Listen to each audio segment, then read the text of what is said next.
시청자 여러분 안녕하십니까. 주말 시사쇼 정치다 진행을 맡은 이상목입니다. 저희 시사쇼 정치다가 오늘부터 새롭게 이 주말에도 인사드리게 됐습니다.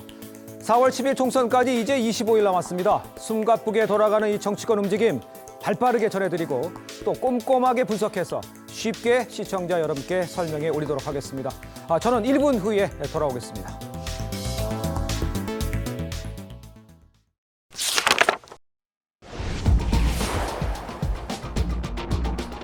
자, 여야가 총선 25일 앞두고 막말 리스크 관리에 신경을 곤두세우고 있습니다. 오늘 국민의힘 막말 논란을 빚은 이 장해찬 후보에 대해서 공천을 전격 취소했는데요. 자, 그런데 민주당 고 노무현 전 대통령을 비하 논란을 일으킨 이 양문석 후보를 오히려 감싸는 듯한 모습을 보이고 있습니다. 양당의 모습을 한번 만나보겠습니다. 우리가 많이 부족하고 더 열심히 하고 더 낮은 자세로 국민들께서 불편해하고 싫어하는 말 하지 말고 앞으로 더 한층 말과 행동에 신중을 기해야 할 것입니다. 아무리 십수년 전 24살, 25살 때 일이었다고 해도 국민들 보시기에 참 부끄러운 글들을 남겼습니다.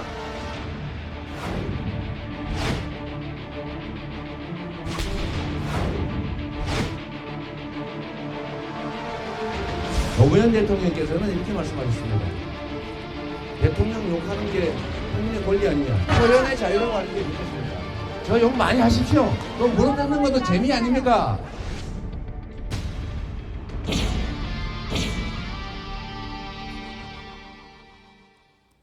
자, 직접 보셨습니다만 이 안양갑 지역 공천을 받은 이 친명계 양문석 후보, 이 과거 노무현 전 대통령을 실패한 불량품이라고 이 비한 사실이 알려지면서 지금 논란이 계속되고 있죠. 결국 김부겸 공동선대위원장까지 나서서 다시 한번 검증할 필요가 있다 이렇게 얘기를 했고요. 그다음에 정세균 노무현재단 이사장도 지금 제고를 해달라 이렇게 얘기를 한 것으로 좀 전해지고 있습니다. 자, 먼저 이현정 위원님 이렇게 얘기한 것에 대해서 상황에 대해서 감쌌는데 반대하는 이야기가 나온다? 네. 이걸 어떻게 봐야 됩니까?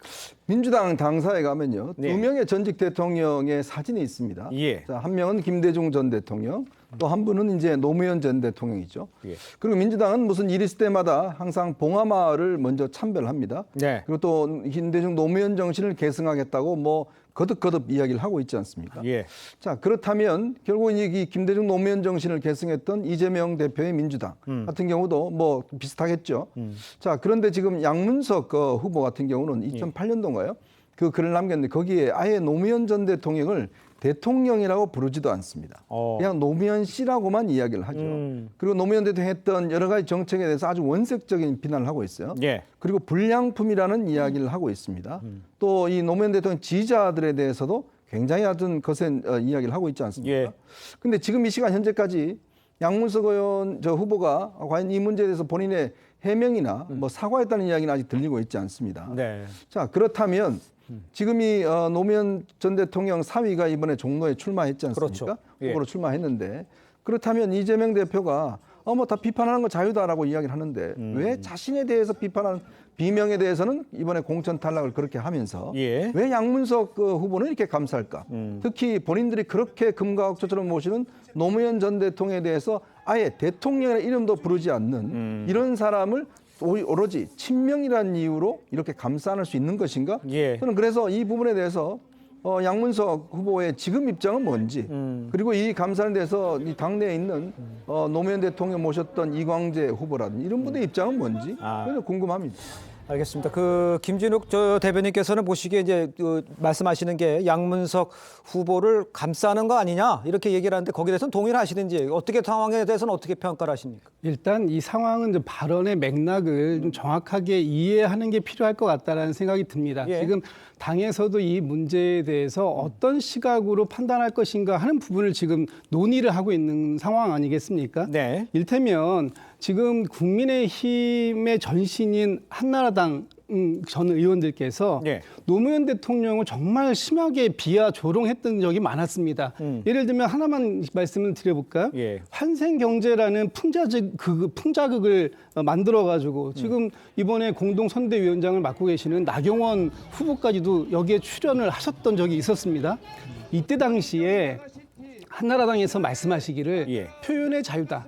그때 당시에는 여기서 방송에서 말씀드리기 못한 그런 단어들까지도 포함이 되었었거든요. 예. 그러니까 지금 이 양문석 후보가 당시에 이 말을 했던 게 어떤 맥락 속에서 있었던 것이냐. 네네. 이명박 정부 당시에 미국산 소고기 수입을 반대하는 이 예. 수입 정책을 반대하는 목소리, 그 목소리를 내면서 이 한미 FTA를 성사시켰던 노무현 대통령도 여기에 일정한 책임이 있는 거 아니겠느냐라는 이 발언의 맥락 속에서 나왔던 것이거든요. 예. 그렇기 때문에 오늘 좀 전에 이 위원님께서 말씀 주셨습니다만 네네. 노무현 대통령의 사위인 곽상원 후보가 본인의 페이스북에 이런 말을 적었습니다. 양문석 후보의 공천 취소 결정하기에 앞서서 양문석보다 더한 발언을 했던 국민의힘 정치인들부터 확인해서 정치적 자질을 엄격하게 봤으면 좋겠다 이런 얘기도 하거든요. 예. 지금 양문석 후보가 일방적으로 그 대통령을 비하했는지 아니면 정책을 비판하는 과정 속에서 표현이 나온 것인지 이것이 이번 양문석 후보의 발언을 평가하는 예. 기준이 되어야 됐다 이렇게 보고 있습니다. 그러니까 참고로 양문석 의원은 국민의힘 후보는 아닙니다. 예, 그렇죠. 민주당 후보예요. 그러니까 국민의힘에서는 비판할 수는 있죠. 비판하는 거하고 양문석 비판한 거를 동일선상에 놓고 비판하는 건 말이 안 되는 이야기죠. 알겠습니다. 박성민 최혁기는 이렇게 여쭤볼게요. 지금 말씀하시는 것 중에서는 이명박 대통령의 비판하는 과정에서의 얘기하는 것이다 이렇게 주장을 해주시는 것 같은데 글쎄 그렇다고 해서 노무현 대통령 유사 불량품이다 이렇게까지 얘기할 수 있는 것에 대해서는 민주당 내 일원으로서는 어떻게 평가를 하시는지 지금 상태에 대해서 이재명 대표가 하고 있는 방법이 옳은 건지 이거에 대해서는 어떻게 생각하십니까? 저는 어쨌든 정세균 전 총리나 아니면 김부겸 선대위원장께서 예. 이 부분에 대해서 문제 제기를 하시는 것이고 여기에 대해서 당이 좀 재고를 해달라 그리고 더 나아가서는 좀 결단을 해달라 이렇게 당의 큰 어른들이 요구를 하고 얘기를 하고 있는 상황이라고 한다면 네. 이 문제를 그냥 마냥 표현의 자유라고 덮어두고 넘어갈 문제는 아니라고 생각합니다. 예. 물론 당시 이제 노무현 대통령이라는 특수한 정치인에게 향하는 여러 가지 비판이 있을 수 있죠. 하지만 그 과정 가운데 분명 거친 표현이 있었던 건 사실입니다. 예. 그렇다고 한다면 그 부분에 대해서 당사자가 십수년이 지난 지금 어떻게 생각하고 있는지에 대한 입장은 명확하게 들어볼 필요가 있는 것이고 더 나아가서 당 차원에서 지금 친노 후보들이라든지 아니면 예. 당의 상임 고문 이런 분들이 이야기를 하고 계신 상황이라면 예. 여기에 대해서 당도 어느 정도 책임 있는 조치를 1차적으로 취해줄 필요가 있다. 그것이 이제 후보에게 줬던 공천을 취소하는 방식이 아니더라도 당사자에게 이 부분에 대한 명확한 의견 표명을 요구한다든지 아니면 최소한의 사과라도 받아야 한다든지 이 정도의 절차가 있어야 상호 간의 갈등으로 마무리되는 것이 아니라 서로 좀 이해하고 넘어가는 계기가 될 수 있지 않을까 싶습니다. 알겠습니다. 일단 이 상황에서는 양문석 후보는 어떤 식으로든 좀 입장을 표명하고 이 사실에 대해서 얘기를 해야 된다 이런 이야기인 것 같습니다. 자 그런데 어제 양문석 후보 질문에 이 동문서답으로 답변을 피하던 이재명 대표가요. 오늘은 논란에 대해서 이렇게 답을 했습니다. 한번 같이 들어보겠습니다. 양문석 후보가 노무현 전 대통령이 불량품이라는 발언을 했다는 게 민주당이 이제 노무현 정신을 강조해 온 것과 좀 일치되는 발언이 아닌가 싶습니다. 네, 여러분 반갑습니다. 긴 시간 함께해 주셔서 고맙고 노무현 대통령께서는 자신을 비난했다고 그 비난한 정치인들을 비판하거나 아니면 비토하지 않았을 겁니다. 표현의 자유라고 하는 게 있는 것입니다. 그런 식으로 하면 지금 여당 대표들 저 얼마나 욕 많이 합니까? 정말 제가 나 이런 분들하고 대화를 해야 되나? 요새 대화를 안 하잖아요. 그런 거 가지고 제지하고 이러면 살겠습니까? 안 그래도 이미 틀어막혀서 못 살겠는데 표현에 대해서 가급적 관대해 줍시다. 무서워 살겠어요. 자, 지금 우리가 안산갑 양문석 후보에 대해서 이야기를 하고 있죠. 김부겸 선대위원장과 달리 이 대표는요, 양 후보의 발언을 표현의 자유라고 오히려 감싸는 모습이에요.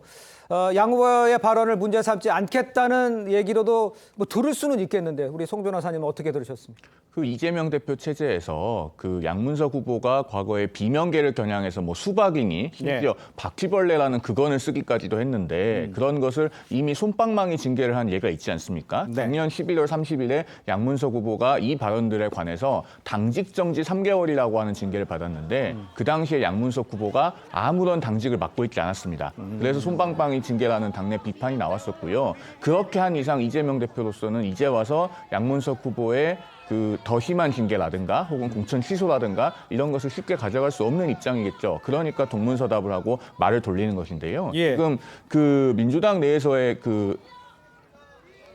민주당 내부에서 논란이 지금 포인트를 못 잡고 있는 게 이것은 전직 대통령 개인에 대한 어떤 비하 발언이나 비판의 문제가 아닙니다. 우리가 전현직 국가원수에게 예의를 갖추는 것은요.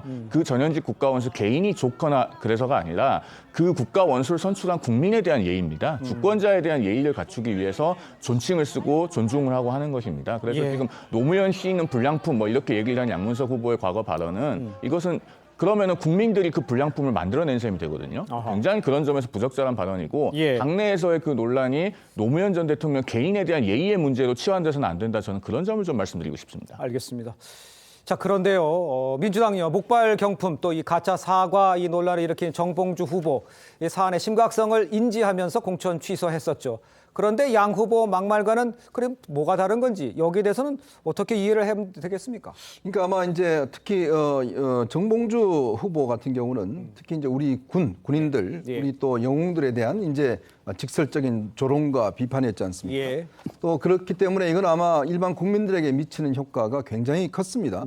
아마 이재명 대표도 이 취소하고 싶지 않았을 거예요. 왜냐하면 그 지역을 아무 연고 없는 정봉주 후보가 거기 간다든지 또 박용진 후보가 이제 하위 10% 된다든지 뭐 그런 구조가 기본적으로 짜여져 온 게 아니겠습니까? 결국 이제 자객으로 간 것인데 그럼에도 불구하고 워낙 국민 여론이 좋지 않으니까 이제 이번에 이제 취소를 시켰는데 양문석 후보는 조금 상황을 보는 것 같아요. 그리고 이거는 이제 자신들의 어떤 내부 문제, 즉 노무현 대통령에 대한 이제 비판 문제이다 보니까 아무래도 내부적으로 지금 반발이 있는 것 같아요. 지금 정세균 노무현 재단 이사장이라든지 이런 분들이 지금 비판하고 있는 상황 아니겠습니까? 그러니까요. 그러니까 그 부분에 대한 이제 어떤 좀 이 포인트 차이가 좀 있기 때문에 지금 어떻게 하든지 좀 지켜가보자. 특히 양문석 후보는 경남 통영에서 이제 거기 출마를 하다가 떨어져서 경남도당위원장까지 했습니다. 그러다 갑자기 이제 수박을 잡겠다고 그러면서 지금 이제 전해철 의원 지역에 왔지 않습니까?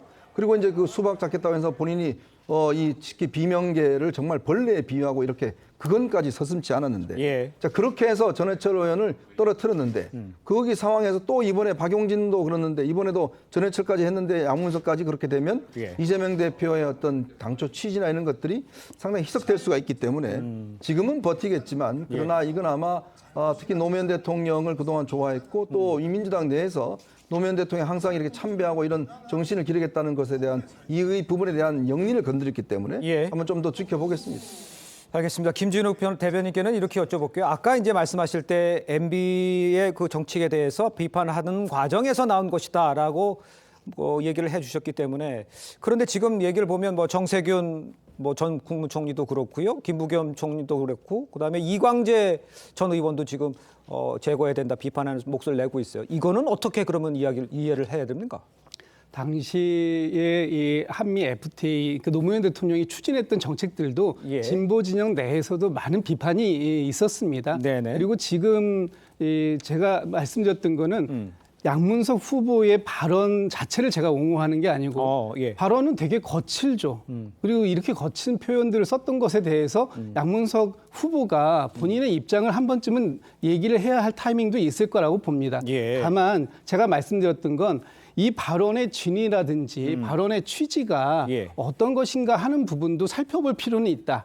지금은 그런 걸 종합적으로 한번 놓고 판단해야 될 때고 또 하나 김부겸 그 공동선대위원장도 그렇고 정세균 전 총리도 마찬가지로 이 부분에 대해서 다시 한번 재검토, 재논의를 해줄 것을 요청을 하셨기 때문에 당에서도 이분들의 말씀에 대해서 뭐 비중 있게 받아들이고 있지 않을까라고 판단을 합니다. 알겠습니다. 자, 그런데 이제 민주당을 걱정하는 사람들은요, 양배 공천을 취소해야 한다 이런 목소리까지 점차 커지고 있는 상황입니다. 노무현 재단 이사장이 정세균 총리 당에 적절한 조치를 요구했고요. 오른팔 노무현 전 대통령 오른팔이죠. 이광재 후보 측도 결단을 촉구하는 상황이죠. 자, 자칫 이러니까 이제 선거에 어떤 영향을 미칠까, 혹시 악영향을 미치는 거 아니냐, 이런 지적들 민주당 내에서 나오고 있는 상황입니까? 그러니까 아무래도 이제 사실은 김부겸 전 총리께서는 직접 이제 선거를 뛰어주시겠다고 선대위원장으로 와주신 상황이기 때문에 예. 이렇게 해서 공동 선대위원장을 맡으신 분이 당에게 재고를 요청하는 상황에서 당이 이 요청을 묵과한다고 한다면 사실상 파열음이 날 수밖에 없는 상황인 거죠. 예. 그렇기 때문에 저도 앞서 말씀드렸듯이 이게 지지층 이반이나 이런 것에 앞서서 우리 안에 내부적인 단결부터 해칠 수가 있는 사안이다. 네네. 그리고 절대 이 사안에 대해서 만약에 당이 그저 표현의 자유라고 치부하고 넘어가게 된다면 결국 민주당 후보로서 양문석 후보에 대한 자질 논란은 더 불거질 수밖에 없을 것이고 예. 여기에 대해서 대처하는 이재명 대표의 태도까지도 당 내에서는 분명히 문제를 삼을 수가 있다. 사실 공동선대위원장 김부겸 전 총리와 예. 이재명 대표가 부딪히는 모양새가 점점 더 가시화되고 격화되는 것이 지금 당의 선거 국면에서는 제일 안 좋은 거거든요. 그렇겠죠. 그런 면에서 이 어떻게 보면 쓰리톱 체제인 것인데 네. 이 안에서 벌써부터 싸우기 시작한다? 전 이거 지금 선거 국면에서 절대 좋지 않다고 판단하고 있습니다. 알겠습니다. 그래서 당에서 빠른 조치가 필요할 것 같습니다. 알겠습니다. 빠른 조치가 필요하다 이렇게 얘기를 해줬습니다만 아직 민주당 지도부 양 후보에 대해서 별다른 움직임은 보이진 않고 있습니다. 양문석 후보에 대해서 어떤 조치를 취해야 한다고 보는지 저희가 이제 뒤에는 자세히 다루겠지만 국민의힘 막말 논란을 일으킨 장해찬 후보의 공천 취소와는 좀 비교가 될 수도 있을 것 같은데 우리 송 변호사께서 좀 얘기를 해주시죠. 그렇죠. 그 장해찬 후보가 전 후보죠, 이제. 그렇습니다. 장해찬 전 후보 같은 경우에는 사실 어떤 정치인이 되기 전 24살, 25살 때 개인적으로 쓴 페이스북에 올린 글들이 문제가 됐음에도 불구하고 국민의힘에서는 오늘 국민 눈높이를 고려해서 공천 취소라는 결정을 내렸습니다. 그에 비해서 양문석 후보는 지금 정치인이 되고 나서도 뭐 비명계를 바퀴벌레에 비유를 한다든가 이런 네. 굉장히 극언을 서슴지 않고 있는데 이것은 국민 눈높이에 비춰봤을 때는 공천 취소 대상이죠. 그런데 그럼에도 불구하고 지금 민주당이 쉽게 결단을 내리지 못하고 있는 것은 과거에 양문석 후보가 민주당에서 공천을 3번이나 받았습니다. 그러니까 2019년에 통영 고성 재보궐선거 출마를 시작으로 2020년 총선에도 같은 지역에 출마를 했었고 2022년에는 무려 경남도지사 공천도 받았었어요. 네. 그러면은 과거에 노무현 전 대통령에 대한 그 비하 발언을 이유로 공천을 취소를 하게 되면은 이것은 민주당의 자기 부정이 됩니다. 더군다나 2019년, 2020년에는 그 당대표가 지금 이해찬 상임선대위원장이었어요. 그러면 그 당시에 공천도 잘못됐다고 인정을 해야 되기 때문에 그러면은 김부겸 선대위원장은 지금 재고를 요청을 하고 이해찬 상임선대위원장은 자기 때 공천이 잘못됐다고 인정을 해야 된다는 그 문제를 민주당이 해결하기가 어려울 것 같습니다. 아하, 알겠습니다. 자, 지금 그런데요. 후보도 후보지만 이재명 대표도 이 말조심을 해야 한다. 이런 비판 나오고 있습니다. 최근에 이 대표의 이직 발언이 도마 위에 올랐었죠. 저희가 좀 문제가 됐던 발언들을 한번 모아봤습니다. 한번 보시겠습니다. 설마 이직 아니겠지? 지금까지 국민의힘이 윤석열 정부가 정치 잘했다, 나라 살림 잘했다 싶으면 가서 열심히 2번을 찍든지 아니면 집에서 쉬십시오. 집에서 쉬는 것도 2번을 찍는 것과 같습니다. 못 살겠으면은 심판하면 됩니다. 심판하는 방법은 2번을 찍는 겁니다. 아니 1번을 찍는 겁니다. 제가 이거 어제 여당이 하도 욕을 해가 헷갈렸어요. 글쎄요, 뭐 실수는 할 수 있죠. 그렇지만 전체적으로 봤을 때 뭐 이직이라든가 여러 가지 발언 중에 저런 실수가 나오는 것들이 총선에는 어떤 영향을 미칠 수 있을까요? 그러니까 지금 뭐 당에서 일단 막말 경계령을 내렸다고 하는데 그러니까요. 보면 경계령을 내렸던 공동선대위원장 이해찬 전 대표라든지 지금 이재명 대표 본인들이 스스로 예전에 이 막말 때문에 굉장히 곤혹을 치렀지 않습니까? 특히 이해찬 이 전 대표 이 위원장 같은 경우는 뭐 부산을 초라한 도시다라는 이야기를 했다든지 뭐 이런 것 때문에 그때도 꽤 논란이 됐었고요. 우리가 이런 막말이 중요한 이유는 우리 국민들이 도덕적 수준이 꽤 높습니다.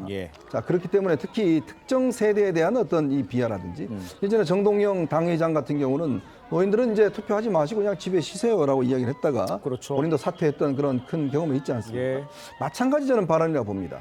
결국은 여당을 지지하는 사람들은 이번을 찍든지 아니면 집에서 쉬시라는 이야기거든요. 과연 이게 지금 제1당의 지금 당대표가 국민들에게 할 이야기인가? 내 국민은 1번 찍는 사람밖에 없다. 내가 할 건 1번이고 2번은 그냥 쉬시라, 그냥 집에 있으라 라고 이야기하는 것인데요. 이 투표권이라는 것은 국민들에게 신성한 것이고 또 정치 지도자들은 국민들에게 투표를 할 것을 항상 권유하고 판단을 내려달라고 요구를 해야 되지 않습니까? 예. 근데 문제는 본인들 찍지 않은 사람은 그냥 집에 쉬라고 이야기한다면 이게 맞지 않고, 더군다나 뭐 제가 일일이 거론하지 않겠습니다. 뭐 저와 방송에서 거론할 수 없을 정도의 그런 이야기를 예전에 해오셨기 때문에 예. 이건 단순히 실수라고 보기에는 좀 저는 무리가 있는 것 같습니다. 알겠습니다. 뭐 1번 찍으라는데 2번 찍어 이렇게 뭐 착각할 수는 있겠지만 집에 가서 쉬어라 이렇게까지 얘기하는 것에 대해서 뭐 리스크라고 얘기도 합니다만 글쎄요, 이런 것이 총선에 영향을 미칠까요? 그러니까 대표께서 말씀을 요즘에 굉장히 이제 많이 하시는 수밖에 없는 상황들이죠. 그런 상황이 되어버렸죠. 지원 예. 유세를 많이 나가시니까 하실 네. 수밖에 없는데 말씀을 많이 하시다 보면 사실 좀 헷갈릴 수도 있습니다. 그리고 여기 방송에서도 마찬가지지만 얘기하다 보면은 저희가 약간씩 실수할 수 있거든요. 네. 이런 실수에 대해서는 조금씩 이해를 좀 해주시면 좋을 것 같고요. 지금 집에서 쉬는 것도 2번을 찍는 것과 같습니다라는 말씀을 뒤에 붙이신 이유는 결국은 이 2번을 찍어달라는 얘기가 아니라 나라 살림을 잘했다고 생각하시는 분들은 그렇게 하시라는 건데 결국 예. 투표장에 나가서 투표로서 현 정부에 대한 심판을 적극적으로 해달라라는 또 다른 의미로 해석할 수도 있는 여지가 있지 않겠습니까? 이제 그런 식으로 이해를 해주시면 좋을 것 같습니다. 알겠습니다. 자, 이런 가운데요. 민주당에서는 양문석 논란에 이어서 서울 강북 의리죠. 이 박용진 의원 공천 탈락을 놓고 잡음이 계속 이어지고 있습니다. 이재명 대표는요, 살점을 뜯어내는 심정으로 정봉주 전 의원의 공천 결정을 취소했다. 이렇게 발언을 했습니다. 직접 들어보겠습니다. 그러나 많은 세월이 지났고 당시에 사과를 해서 괜찮다고 봤지만, 그러나 또 사과 표현상에 또 어떤 오류가 있다고 하고 그 점에 대해서 문제 제기가 있고 또 우리 국민들의 눈높이에서 보더라도 좀 충분히 납득되지 않은 측면이 있어서 정말로 살점을 뜯어내는 심정으로 불가피하게 저희가 공천 결정을 취소했습니다. 저들 얼마나 가슴 아프겠어요. 살점을 뜯어내는 심정이다. 이런 표현을 썼습니다. 이런 식의 표현, 이 대표의 심경, 우리 박성민 전 최고께서는 어떻게 보십니까? 뭐 아무래도 이제 정봉주 전 후보죠. 이제 정봉주 전 후보가 이제 떨어지는 과정들, 그러니까 공천을 이제 취소하는 과정들이 뭐 마냥 매끄러운 과정들은 아니었기 때문에 고민이 네. 깊었다 이런 말씀을 하시고자 하셨던 것 같은데요. 예. 어쨌든 결과적으로 당은 정봉주 후보에게 주었던 공천을 취소했고 그 발언의 심각성이라던가 그 발언을 하고 난 뒤에 사후 대처 이런 부분들을 종합적으로 고려해서 판단을 한 것이기 때문에 예. 저는 공천 취소라는 결과가 나온 것에 대해서는 상당히 다행이라고 생각하고 있습니다. 네. 그것과 별개로 이제 박용진 의원에 대해서 박용진 의원이 신청했던 재심이 기각되고 이 지역에 대한 전략 경선이 실시되겠다라고 네. 이제 공모가 나온 상황인데 그렇죠. 이 과정에서 이 전략 경선 방식이 어떻게 될 것이냐 이건 역시도 굉장한 화두인 것이고요. 예. 그리고 박용진 의원을 포함해서 전략 경선을 할 수는 있다고는 하나 네. 사실 상식적으로 봤을 때 이 지역에서 몇 년간 털을 닦아왔고 사실상 차점자이기 때문에 예. 이분에 대한 어떤 전략적인 고려가 아예 없이 새로운 제3의 인물이라든지 예. 전략 경선으로 새롭게 후보를 받겠다라고 하는 상황이 제가 봤을 땐 선거를 앞두고 전략적 승리를 위해서는 좋은 판단은 아니다 이렇게 보입니다. 알겠습니다. 전략 경선에 대해서 박성민 최고가 지금 언급을 해주셨는데요. 이재명 대표 이 차점자인 박용진 의원에 대해서는 해당 자리가 공석이 되었다고 해서 차점자가 우승자는 아니다 이렇게 말을 했습니다. 이 발언 한번 들어보겠습니다. 어떤 경기에서도 승부가 났는데 우승 후보가 문제가 됐다고 해서 차점자가 우승자 되지 않습니다. 선거법 위반으로 승자가 당선 무효가 돼도 차점자가 당선자 되지 않습니다. 아무도 가리지 않고 모두에게 경선에 참여할 기회를 준다. 박용진 후보도 참여할 수 있다. 뭐 여기에 또 감론을박이 많았죠. 최종 결론은 그렇습니다. 단기간 내에 압축적으로 공부를 해서 소수로 압축한 다음에 경선을 하기로 했습니다. 아까 이제 박성민 최고도 살짝 언급을 해 주셨습니다만 이 사실 박용진 의원의 공천 승계를 주장하는 당내 의원들의 의견도 좀 있었다 이런 얘기 전해지고 있습니다. 근데 민주당이요 굳이 그 전략 경선을 강행한 이유 여건 어디서 찾을 수 있습니까? 일단 당은 이렇게 판단을 하는 것 같습니다. 네. 이 지역은 후보를 선출하는 과정에 있어서는 문제가 없었다. 그렇기 때문에 박용진 의원이 재심을 신청한 것을 기각시킨 것이고요. 예. 그렇게 된 상황이라면 이 지역은 사고 그 지역이라고 보여지고 네네. 그 사고 지역에 대해서는 전략 지구로 지역으로 지정하는 것이 가능하다. 예. 이런 판단을 한 것 같습니다. 근데 이제 박용진 의원 입장에서는 사실 이 재심을 청구했고 재심 과정에서도 많은 그 피력을 좀 했거든요. 그러니까요. 그 아쉽다. 왜냐하면 박용진 의원이 결선을 치를 때 네네. 당심과 민심의 투표 결과가 과반 이상이었습니다. 그런데도 불구하고 본인의 30% 감산 페널티 때문에 결국은 정봉주 후보에게 1등을 넘긴 건데 예. 지금 이 상황이 되었다면 그리고 또 친명 비명 프레임이 우리 당의 공천 전반적인 과정에서 예. 크게 논란이 되었던 과정이 있었다면 이 부분에 있어서는 조금 더 당에서 정무적 판단들을 할 수도 있는 여지가 있지 않았을까. 그런 부분들이 아마 오늘 김부겸 선대위원장께서도 예. 입장문을 통해서 말씀을 주신 것 같습니다. 그래서 뭐 이미 당이 전략 경선으로 가겠다. 그리고 전략 경선 후보를 오늘까지 공모하고 내일서부터 그 후보의 선출 절차를 다시 시작하겠다고 판단을 내린 상황이라 예. 좀 아쉬움은 있습니다만 당의 결정도 한편으로 존중이 된다. 이해할 필요는 있다. 이렇게 알겠습니다. 보여집니다. 차점자가 우승자가 되는 건 안 된다. 뭐 이렇게 얘기를 하면서 전략 경선으로 갑니다. 이거를 어떻게 이해를 하십니까? 자, 월드컵 올림픽 할 때 올림픽에서 금메달에 문제가 생기면 도핑 같은 데서요. 그렇죠. 그러면 은메달이 금메달 되잖아요. 그렇습니다. 이재명 대표 어디서 그런 경기를 보셨는지 모르겠습니다. 아. 운동 경기를 다 그렇게 합니다. 자, 그리고 2년 전인가요? 이재명 대표가 당대표 선거에서 박용진 같은 사람이 공천받는 민주당을 만들겠다라는 약속을 했죠. 그렇습니다. 자, 근데 지금은 박용진은 절대 안 되는 민주당을 만들었습니다. 자, 그리고 전략 운운하는데요. 그 전략이 뭐죠? 결국은 박용진은 떨어뜨리는 전략 아니겠습니까? 아하. 말이 뭐 그럴싸하게 무슨 전략 공천 뭐 등등 해서 이렇게 포장을 하는데 예. 결론은 한 가지입니다. 박용진은 절대 안 된다는 거예요. 그게 바로 전략인 거잖아요. 네. 왜 보십시오. 아니 그러면 지금 저쪽 순천에서도 보면 1등이 문제가 돼서 날아가니까 2등이 지금 된 거 아니겠습니까? 그러니까요. 그런 사례들이 많잖아요. 자, 근데 지금 여기는 절대 안 된다 그러니까 네. 다시금 이걸 뭔가 페널티를 줘서 다시금 전략 경선을 하겠다는 거 아니겠습니까? 예. 좀 솔직해졌으면 좋겠어요. 예. 나의 경쟁자였던 당대표와 대선 후보 나와서 2%를 얻었던 경쟁자였던 박용진은 절대 할 수 없어 라고 솔직하게 이야기하시면 저는 문제는 깔끔하게 풀릴 텐데 그거 이야기 안 하고 계속 돌아가니까 말이 꼬이고 저런 것이 아닌가 싶습니다. 알겠습니다. 자, 이미 민주당 재심위는요, 박용진 의원이 신청한 이 경선 재심 신청을 기각했습니다. 박 의원은 지금 당헌 당규를 내세우면서 거세게 반발하고 있는 상황입니다. 앞서 박용진 의원 공천 탈락을 했을 때도 강하게 입장을 얘기했었죠. 그 발언 한번 들어보겠습니다. 박용진이 더불어민주당 국회의원 의정활동 평가에서 하위 10%에 포함되었음을 통보받았습니다.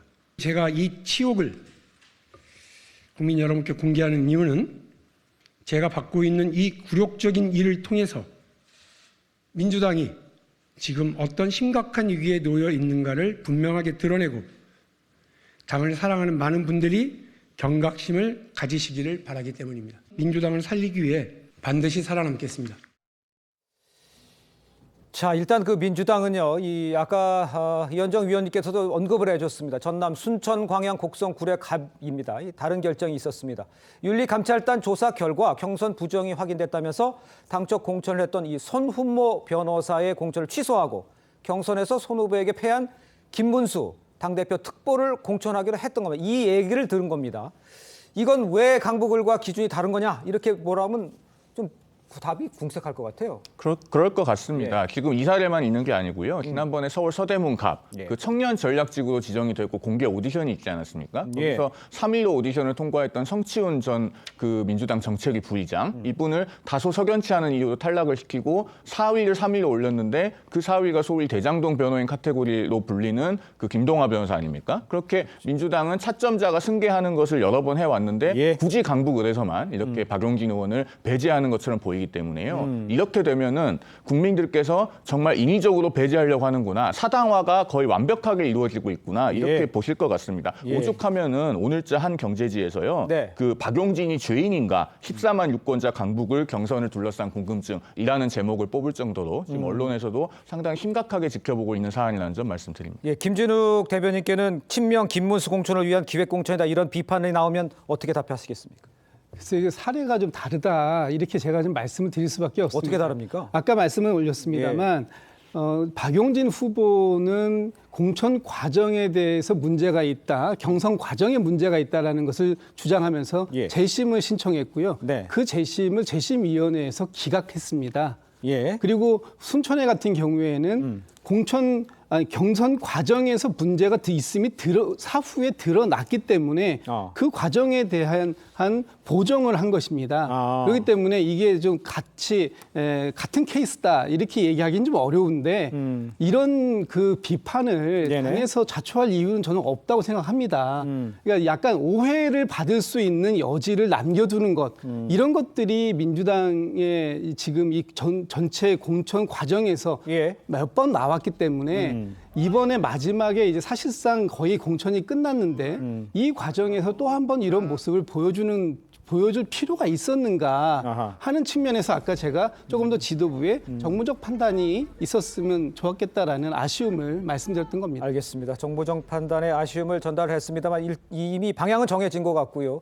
결정이 내려졌기 때문에 지금 관심은 이 순천에 공천된 김문수 이재명 특보 출신이잖아요. 이 모든 게 뭐 저런 얘기가 나오고 있습니다만 박용진 의원이 다시 그러면 전략 경선에 나갈까? 여기에 대해서는 이현정 의원님 어떻게 보십니까? 그러니까 지금 아마 본인도 고민하고 있을 거예요. 예. 지금 이미 본인은 뭐 안 된다는 걸 알고 있을 겁니다. 그런데 문제는 이런 과정을 통해서 사실상 이제 정치인 박용진이 다시금 또 살아날 수가 있는 거거든요. 자, 선거에서는 못 나가더라도 예. 문제는 이제 당내에 있어서 이재명 대표와 끝까지 겨뤘던 그리고 또 이 비명계 이번에 공천 탈락했던 거기에 끝까지 저항했던 이제 그런 정치인 박용진으로서 이제 커가는 과정 뭐 그런 것들을 아마 본인은 이제 고민하고 있을 것 같아요. 예. 왜냐하면 자 이재명이 왜 이렇게 박용진을 두려워할까? 그럼 이재명이 정말 박용진은 두려운가? 그러니까 이런 부분에 대한 아까도 뭐 신문 제목 이야기하셨습니다만은 그런 과정들이 지금 국민들이 집중하고 있잖아요. 예. 보면서 예. 그럼 뭐 이번 선거는 어렵겠지만 그러나 앞으로의 박용진의 정치적인 어떤 향로나 이런 거에서 비춰봤을 때는 예. 이재명과 대응했다. 만약에 이 선거 이후에 또 정치판이 어떻게 바뀔지 모르잖아요. 그렇죠. 이제 그런 과정에서 본인의 어떤 역량 예. 그리고 민주당원들이 이제 본인에게 나중에 또 좀 측은지심이라든지 뭐 이런 것도 있을 수가 있는 거 아니겠습니까? 그리고 본인이 끝까지 이렇게 당에 남아서 당의 절차를 존중하고 끝까지 본인은 싸웠다라는 그런 이미지들 뭐 쌓기에서는 아마 저는 뭐 이번에 참가할 가능성도 저는 있다고 봅니다. 저기 경선 다시 참가할 수도 있어요. 그렇죠. 왜냐하면 나는 모든 절차 지켰다. 나는 모든 참여했다. 그러나 나는 떨어졌다. 나는 승복하겠다. 뭐 이런 거 아니겠습니까? 다시 참가해도 감점은 그대로 갖고 가는 거죠. 그렇죠. 당연하죠. 그러면 뭐 안 가능성에 되는 대해서는 겁니다. 안 될 가능성은 네. 높아 보이는데. 알겠습니다. 이런 상황인데 이 당사장인 박용진 의원뿐 아니라 이 전략 경선을 치르기로 결정한 것을 두고 내부에서도 반발이 일고 있는 상황입니다. 친명 좌장이죠. 정성호 의원까지 박용진 의원을 옹호하는 발언을 한 상황이에요. 아까 우리 김진욱 대변인께서도 뭐 언급해 주셨습니다만 정무적 감각이 빨리 해야 된다. 또 시기도 또 중요한 거 아닙니까? 결정된 이야기 빨리빨리 결정해야 될 상황들이 나왔는데 조금 지체되는 듯한 모습을 보이고 있는 것에 대해서 박성민 최고께서는 어떻게 보십니까? 그러니까 저도 아까 말씀드렸던 게 전략적 판단이 필요하다 이런 말씀을 드린 게 예. 결국 지금 사실 본선이 정말 한 달도 안 남은 상황이거든요. 그렇습니다. 근데 이 한 달도 안 남은 상황에서 굳이 이 지역구에 새로운 후보자를 받아서 어쨌든 뭐 지금 박용진 의원이 감산을 가져가게 되면 예. 사실 이기기가 쉽지 않은 상황이 되게 될 텐데 그렇죠. 그 상황에서 지역에 연고 없는 새로운 후보자가 새롭게 꽂히는 과정을 과연 그 지역의 유권자들이 달갑게 보실 것이냐. 그리고 사실은 이번 경선 과정 그리고 공천 과정에서 강북 지역에는 어쨌든 잡음이 있었던 것이기 때문에 예. 유권자들께서 굉장히 좀 유심히 보실 거란 말이에요. 그런데 정봉주 후보에 대한 공천이 취소되고 나서도 박용진 의원은 사실상 배제되는 과정으로 가게 되면 이 지역 유권자들에 대한 존중이 부족하다라고 느끼실 수도 있고 네. 정말 실제로 시간적으로도 어떤 새로운 후보가 와서 강북에 있는 유권자들에게 설득하고 본인을 알리는 시간조차도 사실은 많이 주어지지 않은 상황입니다. 예. 그렇기 때문에 선거의 판세나 선거 지역에서 승리하겠다라는 목표가 있는 이상 저는 박용진 의원이라는 그 후보로 당연히 공천을 줄 수 있어야 된다라는 생각이 드는 것이거든요. 예. 그래서 지금 전략 경선의 방식도 그냥 일반적인 우리가 지역에서 치르는 경선의 방식이 아니라 뭐 전국 권리당원들을 대상으로 모바일 투표를 넣어서 진행하는 방식을 검토하고 있다. 이런 얘기도 있어요. 맞아요. 그렇기 때문에 그렇게 되면 사실상 박용진 의원이 그동안 닦아왔던 기반이나 이 지역에서 쌓아온 정치적인 역량을 전혀 펼칠 수 없는 판에서 게임을 하게 되는 것이거든요. 그러니까 이런 과정들을 과연 유권자들께서 납득하실 것이냐. 그리고 본선이 한 달도 남지 않은 그 시점에서 강북의 유권자들에게 과연 이런 방식이 얼마나 와닿을 것이냐. 저는 이 부분에 대한 의문을 제기하는 겁니다.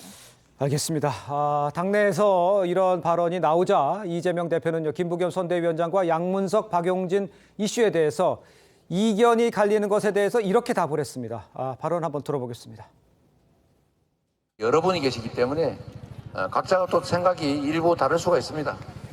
우리는 군대가 아닙니다. 정치는 다양한 입장을, 다양한 생각을 가진 사람들의 모임입니다. 분명한 것은 당에는 당헌, 당규와 시스템이 있습니다. 개인이 하고 싶다고 마음대로 할 수 있는 게 아닙니다. 자, 어쨌든 지금 이 김부겸 상임 공대선대위원장, 이재명 대표가 공천 과정에서도 자주 이견이 노출되는 듯합니다.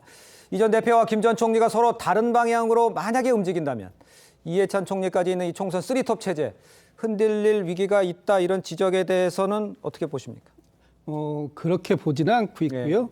지금 세 분이 워낙 그 각자의 캐릭터가 분명하신 입장이시고, 그렇죠. 또 이 안에서도 균형과 견제가 이루어질 수 있는 체제다, 이렇게 보여집니다.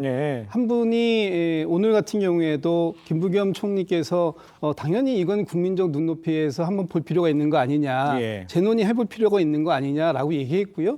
또 그 이해찬 전 총리 같은 경우에도 또 상임선대위원장으로서 이 부분에 대해서는 과거의 룰을 봤을 때도 그렇고 이거는 지금의 상황을 바꿀 수 없는 부분이 있다라고 얘기하는 부분이 있어요. 이것을 충돌로만 볼 것이냐, 아니면 당 내에서 건전한 의사를 교환하는 방식으로 볼 것이냐 하는 부분에 있어서는 보시는 분들이 국민들께서 판단하시기 나름이겠지만 지금의 이 과정이 민주당의 선대위 지도부가 큰 불협화음을 겪고 있는 것으로 그렇게 보이는 것은 그건 바람직하지 않습니다. 알겠습니다. 불협화음은 알 수 있지만요. 그렇지만 이게 총선에서 공천이 얼마나 중요하겠습니까? 당사자뿐 아니라 또 지역 주민들 다 마찬가지일 거예요.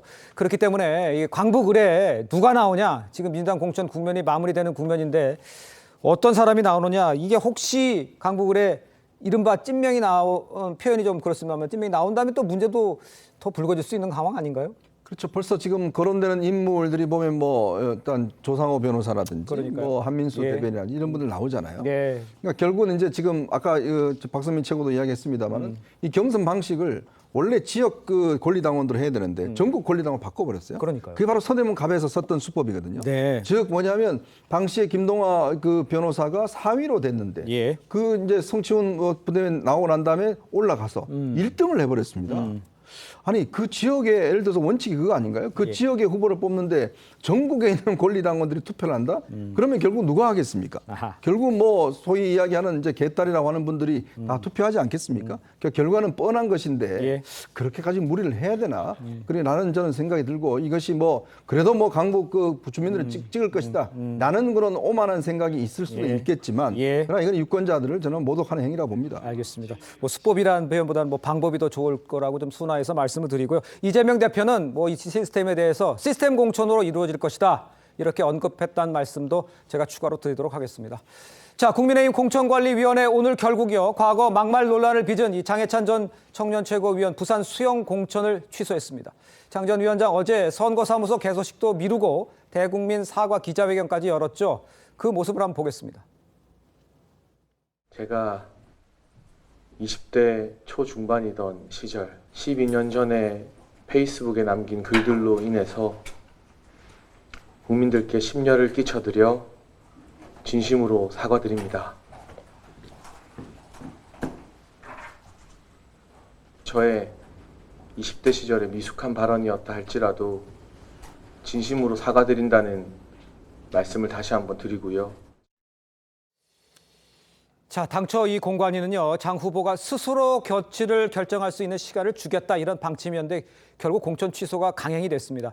아무래도 이 도태우 또 이 정봉주 후보의 공천이 취소되면서 장 후보 거치도 이 부각이 되면서 빨리 결정이 내린 거 아니냐. 우리 송 변호사님도 그렇게 보십니까? 그런데요. 그 정봉주 후보가 공천이 취소된 거하고 장해찬 전 후보하고는 좀 케이스가 다릅니다. 그렇습니까? 왜냐하면 예. 정봉주 후보 같은 경우는 2017년에 그 참 입에 담을 수도 없는 그 지뢰 경품 발언을 할 때 그 네. 망원 당시 이미 정치인이었습니다. 적어도 14년 차 정치인이죠. 예. 2004년에 국회에 등원을 했기 때문에 사실은 정치인의 신분에서 그런 발언을 한 것이기 때문에 이것은 용서받을 수 없는 일인 거고요. 예. 반면에 장해찬 후보 같은 경우는 24살, 25살 때 굉장히 젊은 나이에 개인의 페이스북에 일기장처럼 쓴 것이기 때문에 그럼에도 불구하고 이게 워낙에 논란이 됐기 때문에 국민들께 사과를 드렸습니다. 예. 그런 상황에서 이제 공관위는 그 사과에 어떤 국민적인 수용 여부, 예. 국민들께서 그것으로 됐다고 생각하시는지를 좀 지켜볼 시간이 필요했던 것이죠. 그러나 그럼에도 불구하고 논란이 가라앉지 않고 있었고 예. 그래서 국민적 눈높이가 그만큼 높고 무겁고 엄중한 것이구나라는 것을 확인을 하고 공천을 취소하게 된 것에 이르렀다. 그렇게 말씀드릴 수 알겠습니다. 있겠습니다. 박성민 최고위원은 이렇게 질문 드릴게요. 양문석 후보 같은 경우에는 지금 이재명 대표가 표현의 자유라면서 옹호를 하고 있는 상황이고 국민의힘 같은 경우에는 글쎄 모르겠습니다. 여러 가지 이유가 있겠습니다. 재빠르게 정리하는 것 같아요. 그걸 두 개를 비교했을 때는 어떤 느낌이 드십니까? 글쎄 근데 뭐 장해찬 후보에 대한 이제 공천 취소가 마냥 재빠르게 됐다 그런 건 이렇게 아닙니까? 보기에는 예. 어쨌든 시간을 좀 끈 측면이 있죠. 왜냐하면 네. 이제 장 최고위원의 발언은 사실 하루 이틀 문제가 된 것이 아니고 이미 뭐 최고위원 출마했던 당시에도 여러 가지 행위라든지 이제 과거에 있었던 일들이 문제가 된 바가 있었고 네. 그리고 이 장 최고와 관련된 발언에 대해서는 기사가 난 게 사실 벌써 며칠이 됐습니다. 예. 그러니까 그런 과정에서 사실은 처음에는 이제 뭐 공직이었는지 아닌지를 좀 살펴봐야 된다라는 식으로 좀 입장을 유보하는 지도부의 그 좀 태도도 있었던 거거든요. 네. 우물쭈물하는 태도들이 분명히 있었기 때문에 예. 저는 마냥 무조건 뭐 지금 국민의힘이 재빠르게 하고 있고 민주당이 뭐 무조건 느리게 하고 있다 이렇게 보여지지는 않습니다. 어쨌든 저희도 정봉주 후보에 대해서 공천 취소를 하는 그 결단을 내렸기 때문에 저는 지금 일어나고 있는 뭐 양문석 후보에 대한 여러 가지 설화라든지 아니면 지금 또 추가적으로 문제가 될 만한 인사들이 있는지를 재검증해보자라는 당내의 요구 사안들을 저는 지도부가 충분히 좀 검토를 전략적으로 해야 된다. 하지 않을까 싶습니다. 알겠습니다. 결과를 지켜보도록 하겠습니다. 저희는 다음 주제로 넘어갑니다.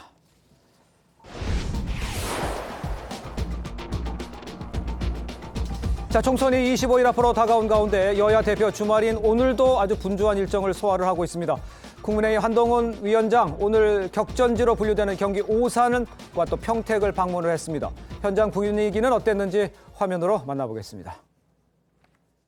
저희가 오산에서 잘하겠습니다. 여러분, 오산은 민주당에서 내리 5선을 했습니다. 그걸로 인해서 오산이 좋아졌습니까? 5선을 했으면 20년을 했으면 뭔가 좋아졌어야 합니다. 그런데 여러분들께서 그렇게 생각하고 계십니까? 그렇지 않습니다. 저희가 오산을 바꿔보겠습니다. 자, 오산은 민주당이 내리 5선을 했지만 좋아진 거 없다. 저것이 민주당 안민석 의원의 지역구인 만큼 안 의원을 겨냥한 것 같은데 여당에서는 이곳이 굉장히 험지죠. 오산의 험지죠. 험지 중에 험지. 그렇습니다. 예. 뭐 여기가 이제 수원과 인접해 있는 그런 지역인데요. 그렇습니다. 오산 같은 경우는 이제 뭐 아시겠지만 안민석 의원이 이제 오선 예. 뭐 20년을 이제 국회의원 그러니까요. 했지 않습니까? 예. 그만큼 이제 야당세가 강한 지역이었습니다. 네. 근데 이번에 이제 전격적으로 이제 공천이 이제 못 받으면서 결국 이제 지금 여기에 이제 김영훈 후보 같은 경우는 이제 영어 강사입니다. EBS 영어 레이나로 잘 알려져 있죠. 그렇습니다.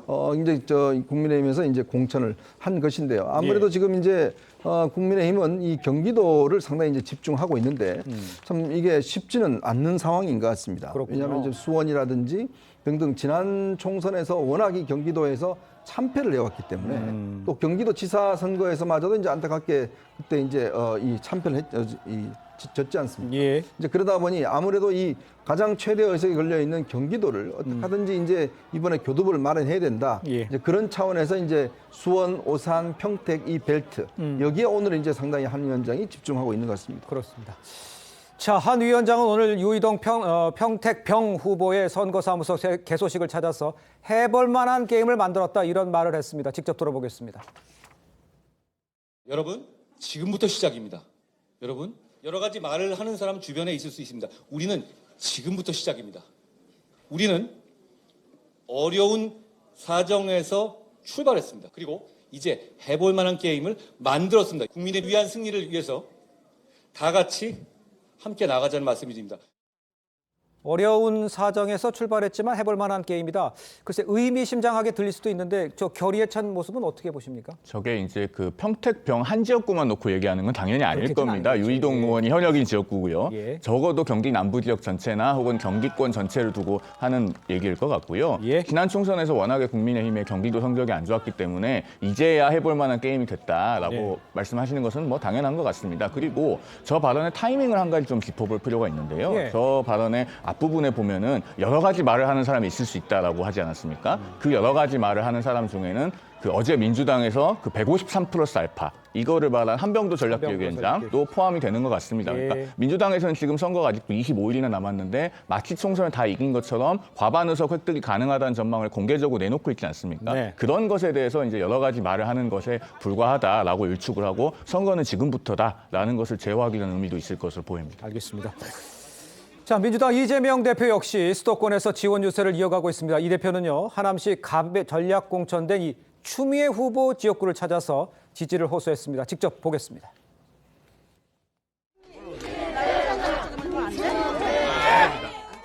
우리 추미애 후보님, 제가 정말로 존경하는 분이십니다. 윤석열 정권의 심판을 최전선에서 낼 여전사 대장 추미애 후보 시장군 소개해드립니다.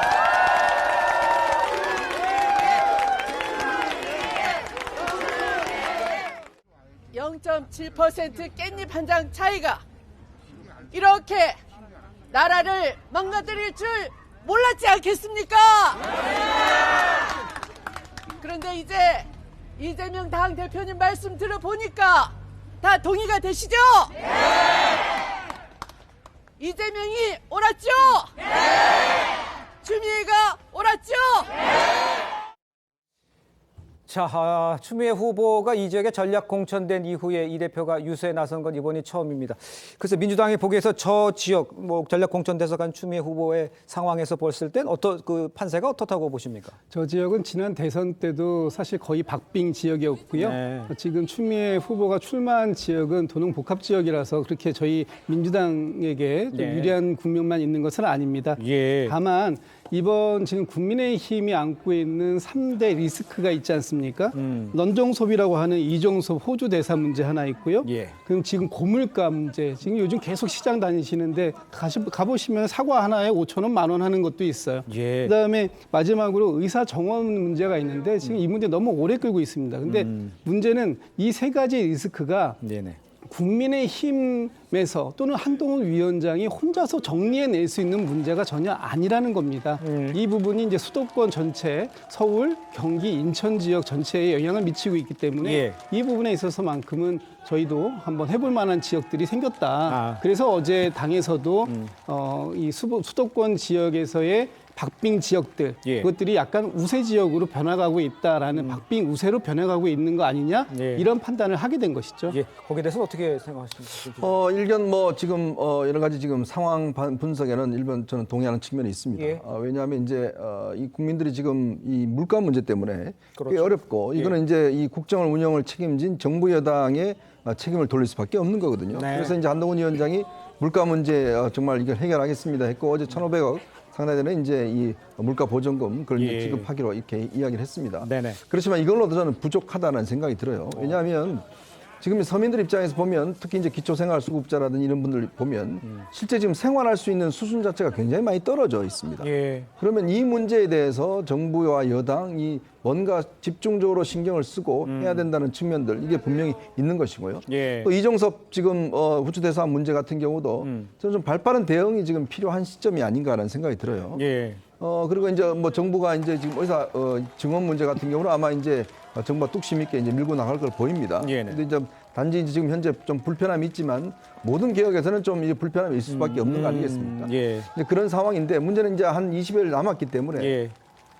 정부가 얼마만큼 이런 문제들 지금 현재 드러나고 있는 이 약점에 대해서 진정성 있게 이 문제를 해결해 나가고 하냐에 따라서 저는 판세가 상당히 바뀔 수도 있다. 자, 근데 뭐 민주당은 지금 벌써 170석 정도를 이야기하고 있는 것인데 예. 글쎄 이거는 굉장히 좀 오만한 그런 분석일 수도 있는 것이고 제가 볼 때는 아마 이 당 지도부가 본인들 지금 공천 잘했다라는 것들을 좀 강조하기 위해서 지금 무리하게 아마 의석을 이야기한 것 같은데 글쎄요 이제 선거라는 거는 이제 나중에 뚜껑을 열어봐야겠죠. 예, 알겠습니다.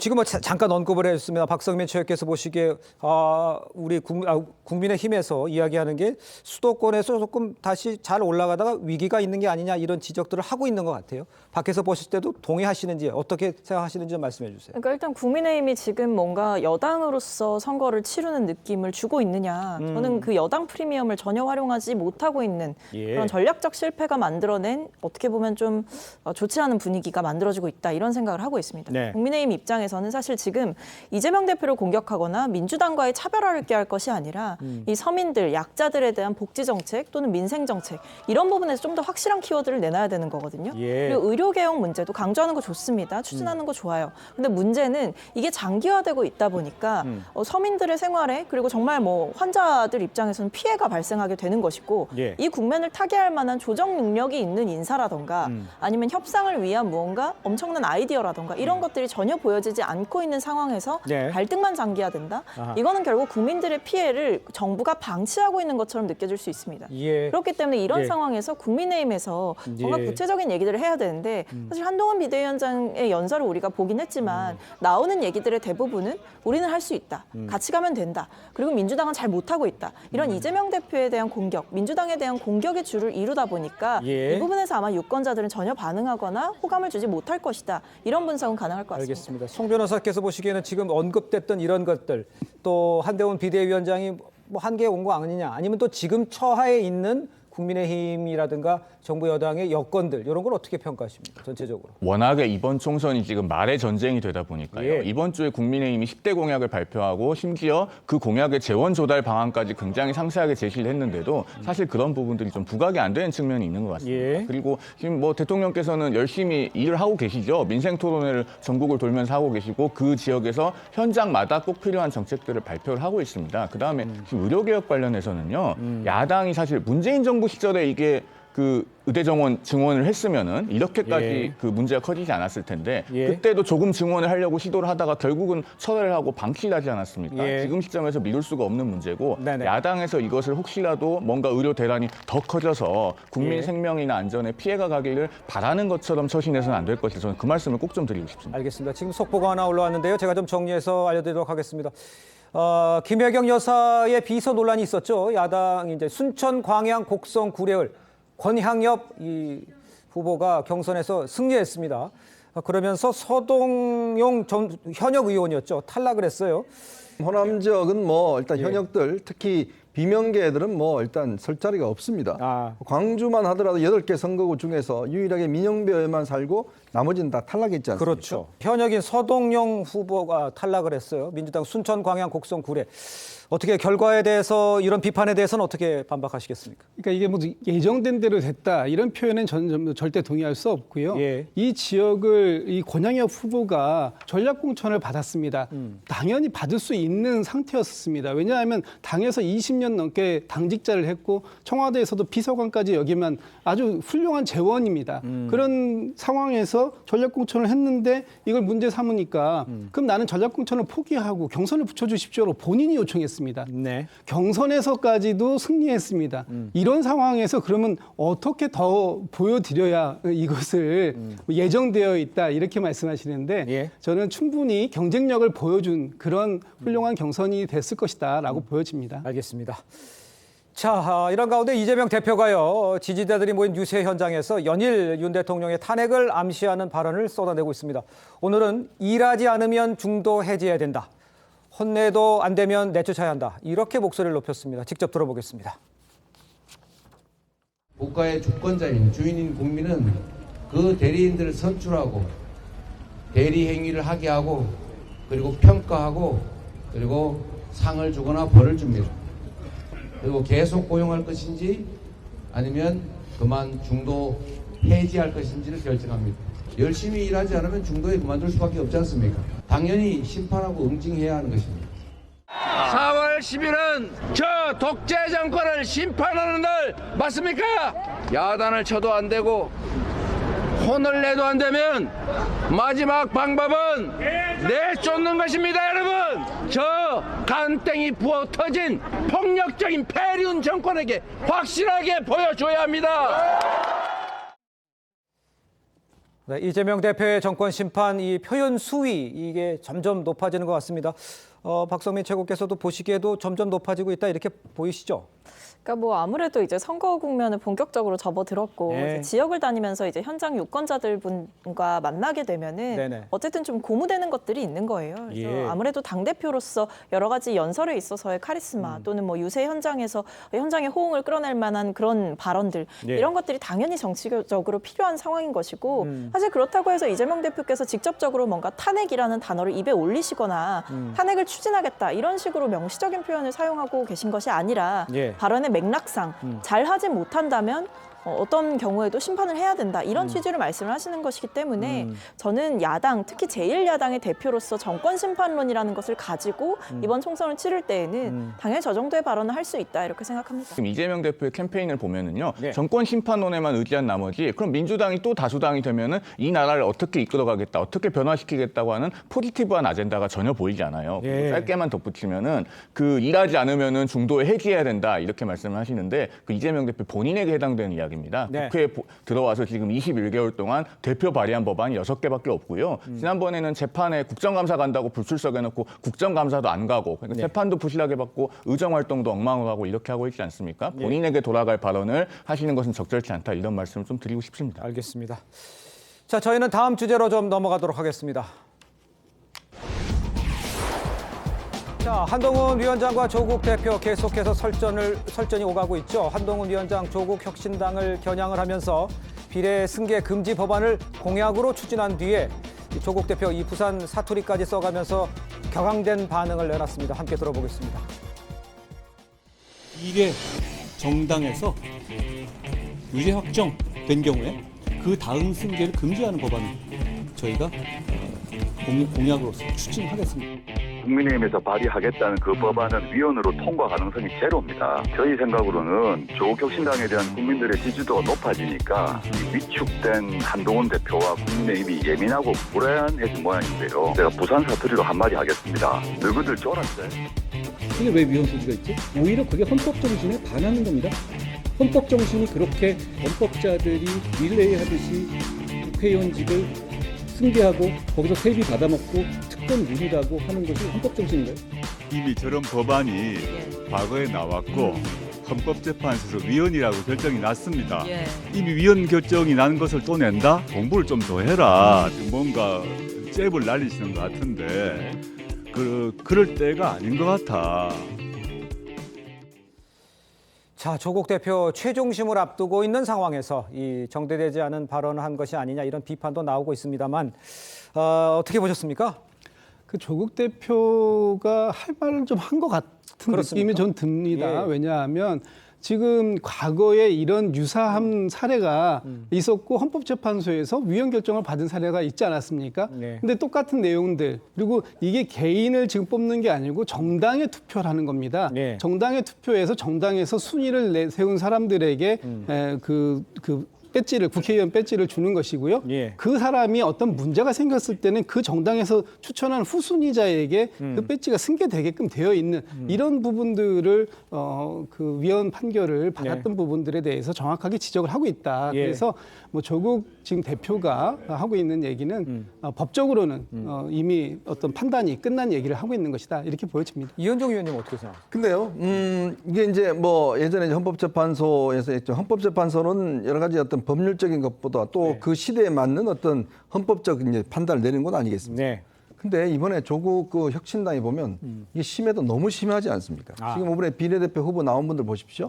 다 지금 재판에 걸려 있고 재판 중인 사람들, 또 실제로 실형을 받은 사람들, 또 이제 이 뭐 보면 본인들이 검찰 정권 그렇게 비난하는데 예. 이번에 나온 분들 보면 대부분 또 검사 출신들이에요. 어허. 실제로 보면 뭐 검사 출신들이 꽤 많고 그리고 또 실질적으로 실제로 형 받았고 그런 상황이라면 저는 헌법재판소가 이런 어떤 상황적 변화 예. 그리고 이런 정당이 지금 만들어지게 되는 그런 원인들 국민들 느끼기에도 예를 들어 그렇지 않습니까? 정과 뭐 이 징역 3년, 징역 2년, 그다음에 뭐 이제 정가 4범, 그다음에 보면 뭐 해임, 그다음에 재판 중 이런 분들이 지금 쫙 몰려 있지 않습니까? 그런 식의 어떤 정당을 자체를 형용한다면 과연 이게 국민의 민의와 헌법 정신에 맞을 수 있는 것인가? 저는 그런 측면에 충분히 헌법재판소에서 다시금 논의할 수 있는 것이고 그런 입법을 하더라도 그리고 이미 승계될 걸 예상해서 지금 이걸 짜고 있지 않습니까? 이거는 제도에 대한 저는 편법이다 이렇게 저는 보고 있습니다.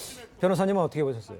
이게 조국 대표가 말하는 케이스하고요. 지금 문제되는 거는 사안이 다릅니다. 어떻게 다릅니까? 헌재가 2009년에 위헌 결정했던 거는요. 선거법 위반으로 비례대표 국회의원이 의원직을 상실하면 후순위 승계를 못하게 하는 공직선거법 조항이 그때 위헌이 났던 겁니다. 예. 근데 선거법은 우리가 아시다시피 벌금 100만 원만 받아도 의원직이 상실되지 않습니까? 이제 그런 경우는 후순위가 승계를 못하게 하면 정당에 투표한 국민의 의사가 왜곡된다는 건데요. 그때도 헌재가 만장일치로 위헌이 나왔던 게 아니고 예. 대표적으로 이강국 헌법재판소장이 그 당시에 반대 의견을 냈습니다. 뭐라고 예. 했냐면은 비례대표 국회의원 선거에서의 정당의 주도적이고 총체적인 역할과 기능 그리고 대의제 민주주의 원리 내지 자기 책임의 원리 이런 걸 고려해 봤을 때 정당과 후보자의 불가분의 관계 이런 측면에서 이걸 위헌이라고 볼 수 없다 이렇게 얘기를 했거든요. 예. 이현종 의원님께서 말씀해 주신 것처럼 이거는 선거법 위반으로 벌금 100만 원 받는 문제가 아니고 이미 기소가 돼 있는 사람들이 당을 만들어서 비례대표 출마를 하고 이렇게 예. 하는 것이기 때문에 만약에 같은 법안이 제정이 되면은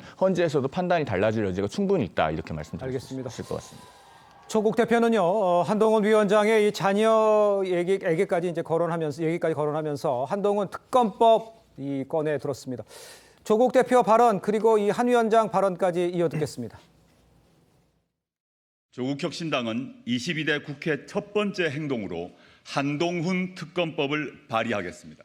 굳이 저희 딸과 비교하자면 저희 딸은 일기장, 크레딧 카드, 체크 카드 다 압수수색했고 저희 딸아이가 다녔던 고등학교 다 압수수색했습니다. 그만큼만 하시라는 겁니다. 근데 한동훈 그 비대위원장의 따님 소환 조사 압수수색 또 그 따님이 다녔던 학교에 대한 압수수색 저는 없었던 것으로 압니다. 그렇게 했으니 무혐의가 되죠. 조국 훌륭한 예의죠. 전북 지역의 그 민주당 출신들은 계속 지금 한동훈 특검법을 이야기하면서 선거 전략적으로 이용을 하고 있다고 볼 수 있거든요. 개별적인 어떤 정치적인 어그로 끌기 저는 그런 문제는 답할 가치가 있는 문제도 아니라고 생각합니다.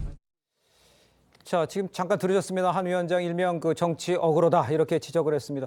먼저 송 대표님 어그로가 뭔지를 좀 설명해 주시고 뭘 얘기하려고 하는 건지 설명해 주세요. 어그로가 이제 그 말도 안 되게 예. 과장된 언행으로 그 인위적으로 관심을 끄는 걸 우리가 어그로라고 하죠. 예. 그런 거고요.